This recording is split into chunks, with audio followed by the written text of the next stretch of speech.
Hey everyone! Today I'm going to show you how to change the clock face on your Fitbit Charge 4. To start, from your dashboard, go ahead and tap on your profile picture. Find Charge 4 in your list of devices and tap on it. Find Clock Faces and tap on that. Now this screen is going to show what clock face you currently have installed. I currently have the default clock face installed. You'll tap on All Clocks in order to see all of your clock face options. So once you've found the option that you want to switch to, all you have to do is tap on it and then tap on Select. Now after a little preparation, there's going to be a progress bar that starts on your phone. It goes from left to right, and there's also a progress bar that starts on your Charge 4's display.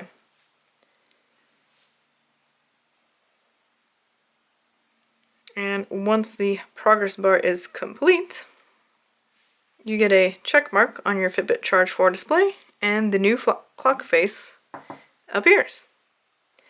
Now to get back out of your app, all you have to do is press back and back again, and you're back to your Fitbit dashboard. So that's how you change your clock face on your Fitbit Charge 4. If you found this video helpful, please give it a thumbs up or let me know in the comments section. Otherwise, I can't wait to see you in my next video.